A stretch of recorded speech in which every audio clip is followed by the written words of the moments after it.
Hello everyone and a warm welcome to Achievers YouTube channel. A very good morning to all of you. स्वागत है आप सभी का हमारे यूट्यूब चैनल अचीवर्स में। मैं हूं श्वेता और आज की इस वीडियो में मैं डिस्कस करूंगी 2 फरवरी 2020 के इम्पॉर्टेंट करंट अफेयर्स की क्वेश्चंस को। और जैसा कि हम लोग जानते हैं कल 1 फरवरी था, 1 फरवरी को बजट पेश किया गया कल हमारी फाइनेंस मिनिस्टर निर्मला सीतारमण के द्वारा। तो आज के इस वीडियो में, इस सेशन में हम लोग देखेंगे बजट स्पेशल। ये सेशन जो है हमारा बजट स्पेशल होगा। इसमें हम लोग देखेंगे बजट से रिलेटेड कुछ इम्पॉर्टेंट क्वेश्चंस जो कि आपके एग्ज़ाम के लिए, अपकमिंग एग्ज़ाम के लिए काफ़ी इम्पॉर्टेंट होने वाला है। Alright, so don't skip it guys, video को लास्ट तक देखिए और अच्छा लगे तो लाइक एंड शेयर ज़रूर कीजिए।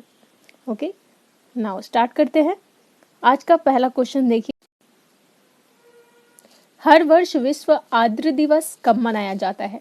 When is World Humid Day celebrated every year? इसका राइट आंसर होगा 2 फरवरी। 2 फरवरी को वर्ल्ड ह्यूमिड डे के रूप में सेलिब्रेट किया जाता है, यानी विश्व आर्द्र दिवस के रूप में मनाया जाता है। हर साल 2 फरवरी को अंतर्राष्ट्रीय स्तर पर विश्व आर्द्र भूमि दिवस मनाया जाता है। यह दिन 2 फरवरी 1971 में रामसर में वेटलैंड्स पर कन्वेंशन को अपनाने की तारीख को चिन्हित करता है। ठीक है, 1971 में ईरान के एक रामसर रीजन में जो है ईरान में वेटलैंड्स पर एक कन्वेंशन को अपनाया गया था। ठीक है, इस दिन, इसीलिए इसको चिन्हित करने के लिए इसे अंतर्राष्ट्रीय स्तर पर, इंटरनेशनल लेवल पर आर्द्रभूमि दिवस के रूप में मनाया जाता है। ओके, याद रखिएगा। और फर्स्ट टाइम इसे कब मनाया गया था? इन 1997 में। ऑलराइट, नेक्स्ट क्वेश्चन देखिए, हमारा बजट से क्वेश्चन है। पहला क्वेश्चन बजट का, भारत का केंद्रीय बजट 2021-22 पहली बार किस रूप में पेश किया गया? In what form was the union budget 2021 to 2020 presented for the first time? तो इसके आंसर पे आने से पहले सबसे पहले हम लोग बजट के बारे में थोड़ा सा जानते हैं। बजट मतलब क्या होता है? इसकी मीनिंग की बात करें तो इसका अर्थ होता है अ लेदर बैग। ठीक है, बजट मतलब इसका मीनिंग होता है अ लेदर बैग, यानी एक चमड़े का थैला। ठीक है, बजट, इस वर्ड का जो उत्पत्ति है, इसकी डेरिवेशन हुई थी फ्रेंच भाषा से। फ्रेंच लैंग्वेज BOUZET, ये फ्रेंच वर्ड है, इससे इसकी डेरिवेशन हुई थी बजट, बॉगेट से बजट, राइट। और आप लोगों ने देखा होगा कभी कभी बजट जब पेश होता था पहले तो लेदर बैग यूज होता था, राइट। बट लास्ट 2 ईयर्स जो है, आई थिंक 2019 से निर्मला सीतारमण के द्वारा आप लोगों ने देखा होगा उसमें एक नई चीज़ देखने को मिली होगी। ठीक है, दैट इज़ बही खाता, यानी लेदर बैग को यूज़ ना करके बही खातों को यूज़ किया जाता है फ्रॉम लास्ट 2 ईयर। तो बजट का इंडियन वर्जन आप बोल सकते हो बही खाता। ठीक है, बट इस बार जो है बजट पेश किया गया डिजिटल तरीके से, यानी इसमें बही खाता का यूज़ नहीं किया गया है, यानी इसमें कोई प्रिंट कॉपी, हार्ड कॉपी की यूज़ नहीं की गई है, सॉफ्ट कॉपी का यूज़ किया गया है। ठीक है, देखिए इस तरीके से ये बही खाता इसको बोलते हैं। ठीक है, लेदर बैग यूज़ नहीं होता है, अब बही खाता यूज़ होता है। ओके, देखिए क्वेश्चन पे आते हैं। अच्छा, ये बताइए किस आर्टिकल में बजट, इंडियन कॉन्स्टिट्यूशन के किस आर्टिकल में बजट का जिक्र है, बजट का डेफिनेशन है? आर्टिकल 112। ठीक है, अनुच्छेद 112 में बजट को डिफाइन किया गया है। आर्टिकल 112 के अनुसार जो है एक वर्ष का केंद्रीय बजट, जिसे वार्षिक वित्तीय विवरण यानी annual financial statement, okay, annual financial statement कहा जाता है, यानी वार्षिक वित्तीय विवरण कहा जाता है एक वर्ष का। ओके, उस पर्टिकुलर ईयर के लिए सरकार जो है, सरकार की अनुमानित प्राप्तियों, यानी जो एस्टिमेशन रिसिप्ट होती है सरकार की अनुमानित रिसिप्ट और व्यय यानी एक्सपेंडिचर का विवरण होता है उसमें, ठीक है, बजट में। ओके, इसका मतलब क्या हुआ, एक फाइनेंशियल ईयर में कितना इनकम रहा है और आने वाले एक वर्ष के लिए कितना खर्च करेंगे, इसका एक प्रॉपर अकाउंटिंग या एस्टिमेशन, एक अनुमान आप बोल सकते हैं, ठीक है। तो वही बजट होता है, ठीक है। तो क्वेश्चन देखते हैं, भारत का केंद्रीय बजट जो है 2021-22 में पहली बार किस रूप में पेश किया गया। इसका राइट आंसर होगा बजट की सॉफ्ट कॉपी, ठीक है। मैं अभी बताई, अब बही खाता के द्वारा प्रेजेंट किया जाता था, हार्ड कॉपी होता था, प्रिंटिंग होता था पेपर पे, लेकिन इस बार जो है इसकी सॉफ्ट कॉपी के रूप में इसे पेश किया गया है, ठीक है। भारत में कोरोना महामारी के कारण इस बार केंद्रीय बजट के पेपर प्रिंट नहीं किए गए हैं और यह बजट जो है पूरी तरह पेपरलेस है, राइट। आज़ादी के बाद जो है यह पहला मौका है जब आम बजट के पेपर प्रिंट नहीं किए गए हैं। तो याद रखिएगा, ये क्वेश्चन काफ़ी इम्पॉर्टेंट हो सकता है आपके अपकमिंग एग्जाम के लिए। ओके, अच्छा, आप लोग बता सकते हैं दुनिया का पहला बजट किसके द्वारा पेश किया गया था। दुनिया का पहला बजट और फर्स्ट बजट ऑफ वर्ल्ड किसके द्वारा पेश किया गया था और कहाँ पेश किया गया था। आप लोग कमेंट सेक्शन में अगर बताना चाहते हो तो बता सकते हैं। और इंडिया का भी फर्स्ट बजट किसके द्वारा पेश किया गया था, दोनों क्वेश्चन आप बता सकते हो कमेंट सेक्शन में, ठीक है। आप लोग भी थोड़ा एफर्ट कर लीजिए, जानकारी लीजिए और बताइए। नेक्स्ट क्वेश्चन पे मूव करते हैं। वित्त मंत्री निर्मला सीतारमण ने केंद्रीय बजट 2021-22 में भारत में कहाँ यूनिवर्सिटी बनाने का ऐलान किया है। Finance minister Nirmala Sitharaman has announced to establish a university in India in the union budget 2021 to 2022, ठीक है। इसका राइट आंसर होगा लेह। लद्दाख में जो है, लद्दाख के लेह में एक यूनिवर्सिटी इस्टेब्लिश करने की घोषणा की गई है इस बजट में हमारे फाइनेंस मिनिस्टर निर्मला सीतारमण के द्वारा, ठीक है। याद रखिएगा किस यूनियन टेरिटरी, लेह में, ठीक है। लेह में सेंट्रल यूनिवर्सिटी बनाने की ऐलान की गई है। ओके, लद्दाख के लेह क्षेत्र में केंद्रीय यूनिवर्सिटी बनाए जाने का ऐलान किया गया है। लद्दाख में रहने वाले सभी छात्रों को आसानी से उच्च शिक्षा प्राप्त हो सकेगा। इसके लिए भारत सरकार ने यह यूनिवर्सिटी बनाने का निर्णय लिया है। ओके, तो याद रखिएगा, ये भी काफ़ी इंपॉर्टेंट है। नेक्स्ट इंपॉर्टेंट क्वेश्चन देखते हैं। भारत की वित्त मंत्री ने इस साल के आम बजट के लिए कौन सा ऐप लॉन्च किया है। Which app has been launched by the Finance Minister of India for this year general budget? इसका राइट आंसर होगा केंद्रीय बजट मोबाइल ऐप। ये ऐप को इस बार लॉन्च किया गया है हमारे फाइनेंस मिनिस्टर के द्वारा, ठीक है। कौन सा ऐप है, केंद्रीय बजट मोबाइल ऐप। ओके, आम बजट के लिए। इससे क्या होगा, इससे सारी इंफॉर्मेशन मिलेगी आपको बजट के बारे में, ठीक है।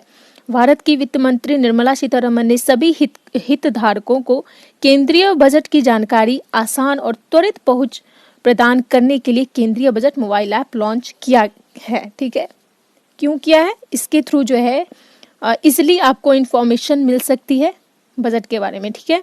इस ऐप पर भारत के सभी संसद सदस्यों और आम जनता को बजट से संबंधित पूरी जानकारी मिलेगी। तो याद रखिएगा कौन सा ऐप है, केंद्रीय budget mobile app. Okay, next question देखिए। वित्त मंत्री निर्मला सीतारमण के मुताबिक सीनियर सिटीजन के लिए स्पेशल ऐलान में कितने साल से अधिक आयु वाले लोगों को अब ITR नहीं भरना होगा। According to finance minister Nirmala Sitharaman in the special announcement for senior citizen, how many years of age will no longer have to fill ITR। तो इसका राइट आंसर क्या होगा, ऑप्शन बी 75 साल से अधिक आयु वाले लोग, ठीक है। अब जो 75 साल से जिनकी आयु अधिक हो गई है उन सीनियर सिटीजन को जो है अब उनको ITR नहीं भरना होगा, ठीक है। यानी इनकम टैक्स जो रिटर्न है वो नहीं भरना होगा। कितने साल के लोगों के लिए है ये, 75 साल से अधिक आयु वाले लोगों के लिए, यानी हमारे सीनियर सिटीजन के लिए ये स्पेशल ऐलान किया गया है हमारे वित्त मंत्री के द्वारा। ओके, इस बजट में अब 75 साल से अधिक उम्र वाले सीनियर सिटीजन को टैक्स जमा करवाने में इस वर्ष से राहत दी गई है। अब 75 साल से अधिक उम्र वाले लोगों को अपना ITR नहीं भरना होगा। तो याद रखिएगा, काफ़ी इंपॉर्टेंट है। नेक्स्ट क्वेश्चन में मूव करते हैं। नेक्स्ट क्वेश्चन हमारा बजट का, वित्त मंत्री निर्मला सीतारमन ने केंद्रीय बजट 2021 से 22 में आत्मनिर्भर स्वस्थ भारत योजना के लिए कितनी धनराशि प्रदान की है? How much amount of money has been provided by the Finance Minister Nirmala Sitharaman for Self-Reliant Healthy India Scheme in Union Budget 2021 to 22? इसका राइट आंसर होगा 64,180 करोड़ रुपए। ठीक है, 64,180 करोड़ रुपए जो है ये आत्मनिर्भर स्वास्थ्य भारत योजना के लिए इतनी राशि प्रदान की गई है। ठीक है, इस बजट में। ओके, याद रखिएगा, इम्पॉर्टेंट है, हेल्थ से रिलेटेड स्कीम है, इसलिए इस पे फोकस किया गया है, क्योंकि 2020 जो है हमारा हेल्थ की वजह से काफ़ी इम्पॉर्टेंट रहा है। इस वजह से आत्मनिर्भर स्वास्थ्य भारत योजना के लिए जो है 64,180 करोड़ रुपए प्रदान की गई है। ठीक है, याद रखिएगा, एग्जाम के लिए इम्पॉर्टेंट हो सकता है। वित्त मंत्री निर्मला सीतारमन ने केंद्रीय बजट 2021 से 22 में आत्मनिर्भर स्वास्थ्य भारत योजना के लिए सरकार की ओर से 64,180 करोड़ रुपए इसके लिए दिए गए हैं और स्वास्थ्य के बजट को बढ़ाया गया है। ठीक है, स्वास्थ्य पे इस बार फोकस किया गया है और इस बजट को स्वास्थ्य के बजट को बढ़ाया गया है। वित्त मंत्री ने आम बजट 2021-22 पेश करते हुए यह भी बताया है कि पूर्ण लॉकडाउन के दौरान प्रधानमंत्री गरीब कल्याण योजना शुरू की गई, जिससे 80 करोड़ गरीबों को फायदा मिला है। ठीक है, ये लॉकडाउन के दौरान ये योजना प्रधानमंत्री गरीब कल्याण योजना शुरू की गई थी, जिससे 80 करोड़ लोगों को फायदा मिला था। ठीक है, ओके, तो स्वास्थ्य से रिलेटेड याद रखिएगा कितने करोड़ रुपए इसमें आवंटित की गई है, राशि प्रदान की गई है 64,180 करोड़। नेक्स्ट क्वेश्चन देखिए, केंद्र ने पहले डिजिटल जनगणना के लिए कितनी राशि आवंटित की है? The centre has allocated how much amount for the first digital census? Again important question, देखिए इसका राइट आंसर होगा 3,758 करोड़। ठीक है, 3,758 करोड़ किसके लिए ये राशि किस फील्ड के लिए आवंटित की गई है? For first digital census. ठीक है, पहली डिजिटल जनगणना जो इस वर्ष होने वाली है, हमारे कंट्री की पहली डिजिटल जनगणना होगी, उसके लिए 3,758 करोड़ रुपए आवंटित की गई हैं। ठीक है, केंद्र सरकार ने पहली बार डिजिटल जनगणना के लिए 3,758 करोड़ रुपए आवंटित किए हैं, जो इस वर्ष आयोजित किए जाएंगे। ठीक है, इस वर्ष आयोजित किया जाएगा जनगणना। ओके, तो याद रखिएगा, ये भी इम्पोर्टेंट है आपके एग्जाम के लिए। नेक्स्ट क्वेश्चन देखिए बजट का, सरकार ने 2021-22 की अवधि के दौरान कोविड-19 वैक्सीन के लिए कितनी राशि निर्धारित की है? The government has set aside how much amount for कोविड-19 vaccine during the period 2021 to 2022। Okay, तो इसका राइट आंसर होगा 35,000 करोड़। ठीक है, 35,000 करोड़ रुपए जो है ये कोविड-19 वैक्सीन के लिए निर्धारित की गई है। ओके, वित्त मंत्रालय ने इस बार 2021-22 में कोविड-19 वैक्सीन के लिए 35,000 करोड़ रुपए प्रदान किए हैं। ओके, तो ये याद रखिएगा, ये कुछ इन्फॉर्मेशन थी, कुछ इम्पॉर्टेंट क्वेश्चन थी बजट से रिलेटेड। और भी बहुत सारे इन्फॉर्मेशन है बजट से, जैसे शिक्षा के क्षेत्र में कितनी राशि एलोकेट की गई है, स्पोर्ट के फील्ड में, तो ये सारे क्वेश्चंस, बहुत सारे क्वेश्चंस हैं जो कि आपके अपकमिंग एग्जाम के लिए इम्पॉर्टेंट होगा।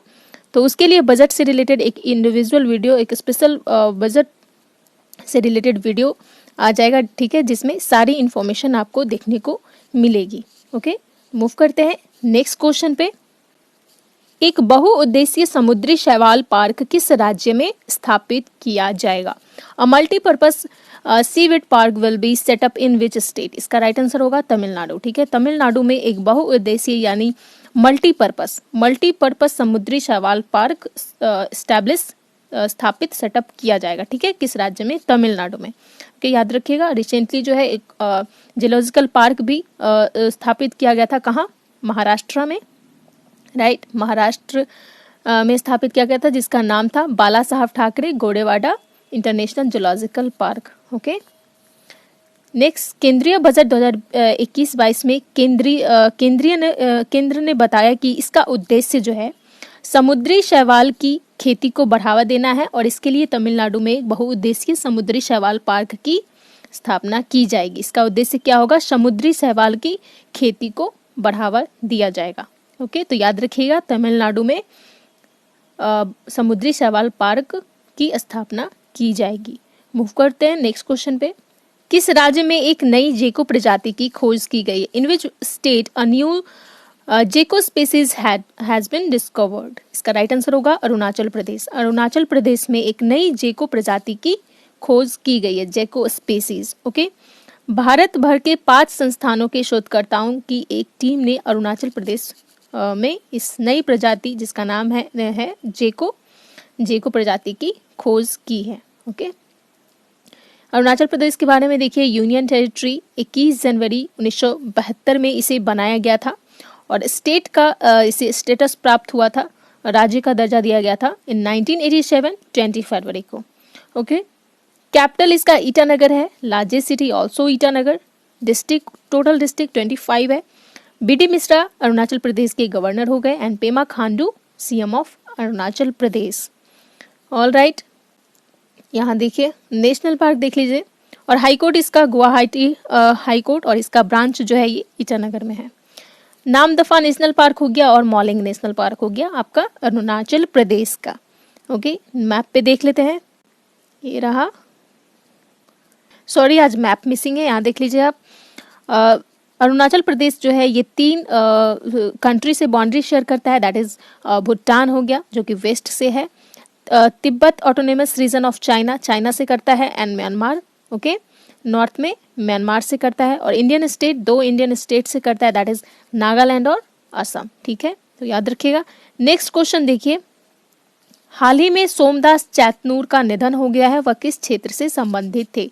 Recently Somdas Chaitanur passed away, he was related to which field? इसका राइट आंसर होगा गायक। ठीक है, सोमदास चैतनूर का रिसेंटली डेथ हुआ है और वह रिलेटेड थे आर्ट के फील्ड से। ठीक है, तो वो एक गायक थे। ठीक है, एक फेमस सिंगर थे वो, सोमदास चैतनूर। ओके, प्रसिद्ध मलयालम गायक और पूर्व बिग बॉस प्रतियोगी सोमदास चैतनूर का जनवरी 2021 में निधन हो गया है। ठीक है, वो एक मलयालम सिंगर थे। ऑल राइट, नेक्स्ट क्वेश्चन देखिए, हाल ही में फेसबुक के नए सीसीओ यानी चीफ कंप्लायंस ऑफिसर के रूप में किसे नियुक्त किया गया है? Who has recently been appointed as the new CCO of Facebook? इसका राइट आंसर होगा हेनरी मोनिज। हेनरी मोनिज को फेसबुक के नए सीसीओ के रूप में अपॉइंट किया गया है। ठीक है, और ये हेनरी मोनिज जो है ये फर्स्ट सीसीओ ऑफ फेसबुक है। ठीक है, यानी सीसीओ चीफ कंप्लायंस ऑफिसर जो है ये फर्स्ट टाइम इसे बनाया गया है। ठीक है, तो first CCO officer of Facebook that is Henry Moniz. Okay, next question देखिए, हाल ही में किस राज्य के द्वारा स्वास्थ्य बीमा योजना की शुरुआत की गई है? Recently which state has introduced the health insurance scheme? इसका राइट आंसर होगा राजस्थान। राजस्थान के द्वारा न्यू स्कीम लॉन्च की गई है जिसका नाम दिया गया है स्वास्थ्य बीमा योजना, हेल्थ इंश्योरेंस स्कीम। ऑलराइट, यह योजना जो है लगभग 1 करोड़ 10 लाख गरीब परिवारों को स्वास्थ्य देखभाल में लाभ प्रदान करेगी। ठीक है, इसकी आयुष्मान भारत महात्मा गांधी राजस्थान योजना का नाम दिया गया है। इसी आयुष्मान भारत महात्मा गांधी राजस्थान स्वास्थ्य योजना का नाम दिया गया, इसका नाम दिया गया है। ओके, नेक्स्ट ये राजस्थान के बारे में देखिए, largest city and capital Jaipur हो गया आपका, गवर्नर कलराज मिश्रा हैं, Ashok Gehlot CM of Rajasthan. Next देखिए हाई कोर्ट राजस्थान में हो गया, Rajasthan high court. National park देखिए Mukundra hills, Darrah national park से बोला जाता है, डेजर्ट नेशनल पार्क हो गया, कैलोडियो घाना नेशनल पार्क हो गया, केवलादेव एंड कैलोडियो भी बोलते हैं, रणथंभौर नेशनल पार्क हो गया और सरिस्का नेशनल पार्क। ठीक है, तो ये सारे आपके राजस्थान के नेशनल पार्क हो गए। बाउंड्री देखिए ये कितने राज्यों से अपना बाउंड्री शेयर करता है, दैट इज पंजाब, हरियाणा, उत्तर प्रदेश, मध्य प्रदेश, गुजरात और क्या बोल रहे हैं एक कंट्री दैट इज पाकिस्तान। ठीक है, तो इन राज्यों से जो है राजस्थान अपना बाउंड्री शेयर करता है। नेक्स्ट क्वेश्चन पे आते हैं, सरकार ने बीमा में एफडीआई की सीमा को बढ़ाकर 49% से कितना कर दिया गया है? The government has increased the FDI limit in insurance from 49% to how much? इसका राइट आंसर होगा 74%। 49% से 74% कर दिया गया है FDI लिमिट को, ठीक है। इंश्योरेंस में FDI लिमिट को, FDI की सीमा को 49 से 74% इस न्यू बजट में ये इसकी घोषणा की गई है, ठीक है। 49 से 74% हो गई है। इस कदम से निजी बीमा कंपनी को अधिक विदेश पूंजी तक पहुंच प्राप्त करने में मदद मिलेगा, जिससे उनकी वृद्धि में तेजी आने और भारत में बीमा प्रवेश में सुधार होने की उम्मीद है। ओके, मूव करते हैं next question of the last day, कल का क्वेश्चन जिसे आप लोगों से पूछा गया था। क्वेश्चन था, किस राज्य सरकार ने बालिकाओं के लिए पंख अभियान शुरू किया है? Which state government has launched a wings campaign for girls? तो इसका राइट आंसर होगा मध्य प्रदेश, ठीक है। मध्य प्रदेश गवर्नमेंट के द्वारा जो है बालिकाओं के लिए पंख अभियान यानी विंग्स कैंपेन को लॉन्च किया गया है, यानी शुरू किया गया है, ठीक है। इसे स्टार्ट किया गया है पंख अभियान को। ओके, यह योजना जो है पंख अभियान जो है ये बेटी बचाओ बेटी पढ़ाओ जो योजना थी जिसे हमारे प्रधानमंत्री नरेंद्र मोदी के द्वारा 22 जनवरी 2015 में लॉन्च किया गया था। कौन सा? बेटी बचाओ बेटी पढ़ाओ, ठीक है। उसी योजना के तहत इस योजना को, इस अभियान को शुरू किया गया। विंग्स कैंपेन को बेटी बचाओ बेटी पढ़ाओ योजना के तहत स्टार्ट किया गया है मध्य प्रदेश गवर्नमेंट के द्वारा। और इसका उद्देश्य है, इसका मोटो है, किशोरी बालिकाओं के लिए सुरक्षा, जागरूकता, अवेयरनेस, पोषण, जानकारी, स्वास्थ्य एवं स्वच्छता से जोड़ते हुए विभिन्न गतिविधियों के माध्यम से उनका विकास सुनिश्चित करना, ठीक है। ये इस योजना का, विंग्स कैंपेन का मध्य प्रदेश गवर्नमेंट का उद्देश्य है, ठीक है, इस योजना के तहत बालिकाओं के लिए। तो याद रखिएगा, पंख अभियान किस राज्य सरकार के द्वारा शुरू किया गया है? Madhya Pradesh. Okay, let's move on question of the day, ठीक है। कोरोना वायरस प्रदर्शन सूचकांक में अपना देश भारत कौन से स्थान पर रहा है? Which country has ranked India in the coronavirus performance index? Option A 80, option B 82, option C 86, option D 1। इसका राइट आंसर क्या है आप लोग को कमेंट सेक्शन में बताना है। और इसके साथ साथ जो भी क्वेश्चंस मैं प्रीवियस क्वेश्चन में पूछी हूँ उसका भी आंसर आप लोग को बताना है। ऑलराइट, तो ये था आज का current affairs guys. I hope आप लोग को पसंद आया होगा। Then please do like and share. मिलते हैं नेक्स्ट वीडियो में। Stay happy, stay healthy, stay safe. जय हिंद।